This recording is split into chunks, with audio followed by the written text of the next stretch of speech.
Hello बच्चों, welcome to Pankaj physics centre.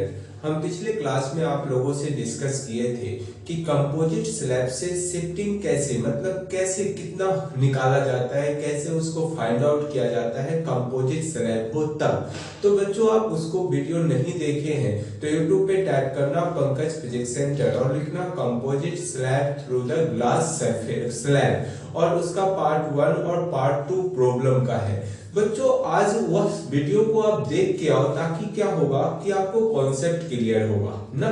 चलो, आज हम फिर क्वेश्चंस के बारे में ही डिस्कस करने वाले हैं। अब तो हमारा slab more than one slab था, दैट मींस कंपोजिट सिस्टम का कंपोजिट स्लैब का कंडीशन था। लेकिन अब क्या है बच्चों, फिर से देखो कि एक स्लैब रहेगा और अब मिरर को इंट्रोड्यूस किया जा रहा है ना, मिरर को लगा दिया जाएगा तो कितना शिफ्टिंग होगा, उसको शिफ्टिंग कैसे निकालेंगे, उन सारी चीजों को हम देखते हैं। तो चलो बच्चों डिस्कस करते हैं। मान लो क्वेश्चन है हमारा कि एक हमारा स्लैब है ना, एक ग्लास स्लैब है, ग्लास का बना हुआ स्लैब है इस तरह से।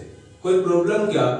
उसके बाद यह एक हम कॉन्वेक्स मिरर लेते हैं, कॉन्वेक्स मिरर देख लो इस तरह से। इसको बच्चों अंदर से पेंट है, कॉन्वेक्स है तो कोई परेशानी क्या? चलिए, अंदर से पेंट है। इसका फोकल जो है, फोकल लेंथ f वह कितना दिया हुआ है बच्चों? फोकल लेंथ जो है वो 30 सेंटीमीटर है। कोई परेशानी क्या? 30 सेंटीमीटर है। इसका जो थिकनेस है उस स्लैब का वह ले लिया जाता है कि 15 सेंटीमीटर इसका थिकनेस है स्लैब का। रिफ्रैक्टिव इंडेक्स जो है बच्चों 1.5 है ना। इधर भी एयर है, इधर भी एयर है, इधर भी एयर है, हर जगह एयर है।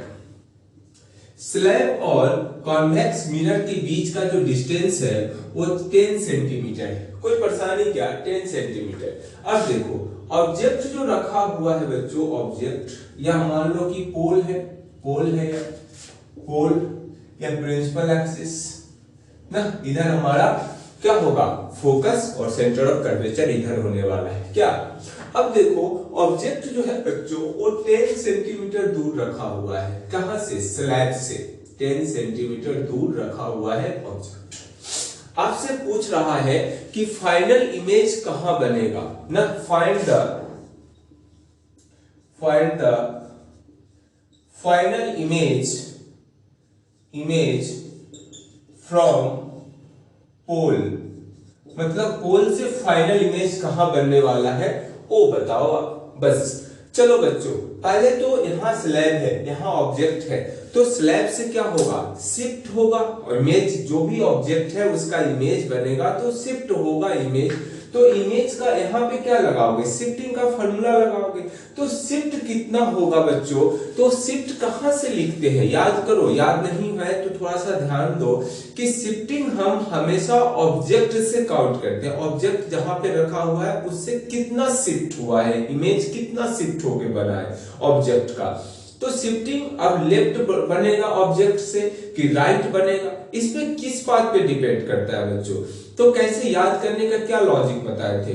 जिधर इंसिडेंट रे का डायरेक्शन है बच्चों, उसी डायरेक्शन में यदि हमारा शिफ्ट s का वैल्यू पॉजिटिव आया है तो जिधर इंसिडेंट रे का डायरेक्शन है उधर ही क्या होगा? हमारा ऑब्जेक्ट मतलब इमेज जो है ऑब्जेक्ट का वो शिफ्ट होगा। यदि हमारा शिफ्टिंग निगेटिव आया है तो इंसिडेंट रे के अपोजिट डायरेक्शन में होगा। तो इस बात को ध्यान रखना है। चलो, यहाँ पे ऑब्जेक्ट है बच्चों, तो रे गया इस तरह से, रे यहाँ पे क्या है? नॉर्मल ड्रॉ करो। नॉर्मल यहाँ डेंसर, रेयर से डेंसर में जा रहा है तो बेंड करेगा बच्चों टुवर्ड द नॉर्मल। चलो अच्छी बात है। यहाँ भी आप ऐसे, तो यहाँ ऐसे जाएगा, रे ऐसे। चलिए अच्छी बात है। अब इतना हो जाने के बाद देख तो बच्चों यहाँ पे कितना शिफ्ट होगा बोलो तो। इस स्लैब की वजह से जो इमेज फॉर्मेशन होगा वो कहां पे होगा और बनेगा तो ऑब्जेक्ट से कितना दूर बनेगा, वही हमें निकालना है। तो पहले शिफ्ट लगाओ। शिफ्ट इक्वल टू क्या होता है बच्चों? याद होगा तो S इक्वल टू होता है स्लैब का थिकनेस क्या है इनटू 1 माइनस सराउंडिंग। स्लैब के सराउंडिंग में क्या रिफ्रैक्टिव इंडेक्स है और स्लैब का क्या रिफ्रैक्टिव इंडेक्स है, इससे डिवाइड करते हैं तो देखना बच्चों, s इक्वल टू क्या है, t जो यह स्लैब का थिकनेस है इंटू 1 माइनस जो हमारा रिफ्रैक्टिव इंडेक्स है स्लैब के सराउंडिंग में। तो स्लैब के सराउंडिंग में एयर है, रिफ्रैक्टिव इंडेक्स क्या लोगे 1। उसके बाद स्लैब का एक्चुअल में कितना रिफ्रैक्टिव इंडेक्स है 1.5। कोई परेशानी क्या बच्चों, तो s इक्वल टू क्या लिखोगे, s हमारा कितना 15 और 1 माइनस 1 बाई 1.5। जब इसको सॉल्व करोगे बच्चों तो कितना होगा, बोलो तो 1.5 माइनस 1 अपॉन 1.5 मतलब क्या 15 इंटू इसको माइनस करोगे तो 0.5 आएगा। 1.5 पॉइंट से पॉइंट गायब होगा बच्चों, या 15 से या 15 गायब हो जाएगा तो कितना 5 सेंटीमीटर आएगा। और पॉजिटिव आया तो क्या टेंशन है, आने दो। तो पॉजिटिव आया बच्चों तो ऑब्जेक्ट से किधर राइट से इमेज बनेगा कि लेफ्ट बनेगा। तो बच्चों याद रखो यदि पॉजिटिव आया तो जिधर इंसिडेंट रे जा रही है उधर ही हमारा इमेज क्या होगा बनने वाला है। मतलब वहां से 5 सेंटीमीटर क्या होगा, इमेज जो ऑब्जेक्ट रखा हुआ है उससे 5 सेंटीमीटर राइट डायरेक्शन में हमारा क्या होगा, इमेज बनेगा।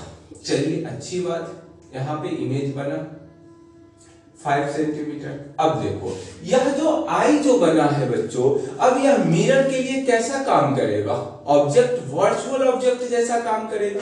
तो चलो अच्छी बात है, यहां पे देख क्या होने वाला है, कुछ ऐसा बनने वाला होगा ना, इस तरह से इमेज बना। चलिए अब रे को आगे बढ़ाओ, रे को आगे बढ़ाओगे बच्चों तो यह सीधा यहां से यहां आने वाला है ना।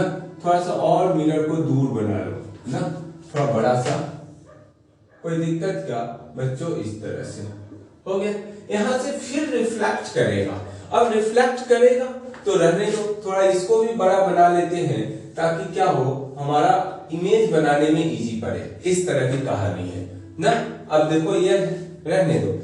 अब बताओ कि एक बात तो है, जो आई जो है बच्चों, आई इसके लिए क्या काम करेगा, ऑब्जेक्ट जैसा। कैसा ऑब्जेक्ट, वर्चुअल ऑब्जेक्ट जैसा। तो चलो यहां पे निकाल लेते हैं कि आखिरकार अब इस मिरर के लिए वह आई हमारा ऑब्जेक्ट है तो कितना डिस्टेंस दूर है वो। तो बोलो तो u इक्वल टू क्या लिखोगे, देख तो यह 10 सेंटीमीटर, यह 15 सेंटीमीटर, कितना हुआ 25 सेंटीमीटर। और यह कितना है, यह टोटल ऑब्जेक्ट से 10 सेंटीमीटर है और यह ऑब्जेक्ट का इमेज यहाँ 5 सेंटीमीटर शिफ्ट हो गया है। तो यह डिस्टेंस स्लैब से कितना बचेगा 5 सेंटीमीटर। रेड पेन वाला देखना बच्चों, यह 5 सेंटीमीटर है तो यह डिस्टेंस 15, यह 5 तो 20 और ये 10 30, मतलब 30 सेंटीमीटर आएगा। चलिए साइन को देखो, साइन पॉजिटिव लोगे कि निगेटिव, तो बच्चों निगेटिव। क्यों कि इंसिडेंट रे के किधर है, अपोजिट डायरेक्शन में। हम क्या मान रहे हैं, मान लो इंसिडेंट रे इस डायरेक्शन में आ रहा है, अब मेजर कैसे कर रहे हैं उसके अपोजिट डायरेक्शन में, तो क्या है निगेटिव लिखेंगे। फोकल लेंथ क्या होने वाला है 30 सेंटीमीटर। अब कहोगे पॉजिटिव लेगी निगेटिव, तो बच्चों फोकल लेंथ हमारा कॉन्वेक्स लेंथ मिरर है ना, तो पॉजिटिव आएगा। कॉन्वेक्स मिरर है तो पॉजिटिव आएगा, ऐसा नहीं। और एक और लॉजिक से याद रखना है कि इंसिडेंट रे के डायरेक्शन में मेजरमेंट कर रहा है, यही ना इंसिडेंट रे है, तो इंसिडेंट रे के डायरेक्शन में, तो इसलिए पॉजिटिव आया। चलो भी यहां से निकाल लो, भी क्या है बच्चों, इमेज डिस्टेंस। तो चलो मिरर फॉर्मूला लगाइए, 1/f equal to 1/v plus का 1/u। 1/f 30 है, 1/v है और माइनस का 1/30। क्यों माइनस हो गया, इस माइनस की वजह से। तो 1/30 इक्वल टू 1/v और माइनस यहां से क्या करोगे, उठा के इधर लेके आओगे तो प्लस का 1/30 इक्वल टू 1/v होगा कि नहीं। अब इसका एलसीएम लोगे बच्चों तो कितना होगा 30 होगा। उसके बाद ऊपर कितना हुआ 1 + 1 इक्वल टू 1/v, मतलब क्या है 2/30 इक्वल टू 1/v, इतना आने वाला है। जब इसको सॉल्व करोगे बच्चों तो क्या आएगा, बोल तो v इक्वल टू हम लिख सकते हैं क्या 15 सेंटीमीटर, 15 सेंटीमीटर। कोई परेशानी की, और पॉजिटिव आया है, आना भी चाहिए। क्यों, कॉन्वेक्स मिरर है, कॉन्वेक्स मिरर में हमेशा कैसा इमेज बनता है, वर्चुअल बनता है। और वर्चुअल बनेगा तो कैसे मिलाना पड़ेगा। अब देख यहाँ पे इस तरह से कुछ कहानी बनने वाला है ना, ऐसा कुछ। यहां से रे जो आया आफ्टर रिफ्लेक्शन बच्चों इस तरह से जाएगा और पीछे की ओर मिलाओ इसको, कहीं पे यहाँ पे मिलेगा। देखना बच्चों स्क्रीनशॉट लो, इसको मिटाएंगे हम ताकि फिगर बनाने में इजी पड़े। हो गया, स्क्रीनशॉट ले लेना है। उसके बाद देखो बच्चों 15 सेंटीमीटर तो आया है, भी हमारा कितना आया है 15 सेंटीमीटर, इधर हम लिख लिए जो काउंट करके आप लाए। चलो इसको पीछे की ओर मिलाइए, बच्चों मिलाओ इसको ऐसे, क्या होगा पीछे की ओर मिलाओ यहाँ पे। चलो अच्छी बात है, यहां से जो बनेगा बच्चों यह 15 सेंटीमीटर क्या बनेगा हमारा, 15 सेंटीमीटर दूर हमारा इमेज का फॉर्मेशन होगा। चलिए अब क्या है, ध्यान से देखो बच्चों, यह जो आई डैश जो बना है, आई डैश, यह आई डैश अब स्लैब के लिए फिर ऑब्जेक्ट जैसा काम करेगा। यदि बच्चों यह हमारा रे जो है वो रिटर्न करेगा ना, ऊपर तो स्लैब है, ऊपर तो स्लैब है, फिर स्लैब से क्या करेगा रिफ्लेक्ट, मतलब क्या होगा शिफ्टिंग होगा। अब स्लैब से जब शिफ्टिंग होगा बच्चों तो फिर इमेज अगला बनेगा। तो देख यहाँ पे फिगर बनाओ पहले, यह किधर बेंड करेगा, नॉर्मल की तरफ बेंड करेगा, इस तरह से ना, इस तरह से बेंड किया। चलो अच्छी बात है, यहाँ भी नॉर्मल ड्रॉ करो तो अवे फ्रॉम नॉर्मल जाएगा। तो जब इसको पीछे की ओर बढ़ाओगे बच्चों, इस तरह से बढ़ाओगे तो यहाँ पे जाके मिलेगा जो हम क्या मानते हैं आई डबल डैश मान लेते हैं, क्या दिक्कत है। अब कहोगे कितना शिफ्ट हुआ है बच्चों, तो शिफ्ट के लिए इसके लिए लगाओगे तो शिफ्टिंग क्या लिखोगे, सेकेंड केस में शिफ्टिंग कितना होने वाला है, S equal to T into 1 minus mu s, surrounding का रिफ्रैक्टिव इंडेक्स और म्यू स्लैब का रिफ्रैक्टिव इंडेक्स। तो टी कितना है, अभी भी उतना है जो पहले केस में था, तो कितना 15, 1 माइनस 1 क्या लिखोगे, एयर का रिफ्रैक्टिव इंडेक्स 1 अपॉन 1.5। जब इसको सॉल्व करोगे तो 5 सेंटीमीटर ही आएगा और एस हमारा पॉजिटिव आया। अब कहोगे किधर बनेगा बच्चों, किधर बनेगा, तो बनने का कहानी है कि जिधर इंसिडेंट रे का डायरेक्शन होगा उधर ही हमारा ऑब्जेक्ट का जो इमेज बनेगा उधर ही शिफ्ट करेगा। तो यह हमारा आई डैश जो है वो स्लैब के लिए क्या है, वर्चुअल ऑब्जेक्ट है। तो यहां से रे जाएगा ना, यहां से ऐसे रे जाएगा, रे यहां से यह जाएगा तो जिधर इंसिडेंट रे के डायरेक्शन है उधर ही शिफ्ट होने वाला है। तो यहाँ पे आई डैश होगा और यह कितना होगा बोलो तो, यह जो होगा बच्चों यहां ब्लैक पेन से लिख रहे हैं बच्चों, देखना इसको, जो यह डिस्टेंस होगा वह कितना 5 सेंटीमीटर होगा। चलिए यह टोटल डिस्टेंस कितना है 15 सेंटीमीटर, यही ना फाइनल इमेज बना है। तो फाइनल इमेज जो है बच्चों यह डिस्टेंस कितना है हमारा होगा बोल, तो यह टोटल 15, उसमें से 5 शिफ्ट हो गया तो कितना बचा 10 सेंटीमीटर। तो आपसे मैं पूछ लूं, जो यही पूछा गया है कि फाइनल इमेज कहां से बनेगा, फाइनल इमेज फ्रॉम पोल, मतलब पोल से फाइनल इमेज कितने पे बनेगा, मतलब 10 सेंटीमीटर दूर बनेगा, मतलब 10 सेंटीमीटर अवे फ्रॉम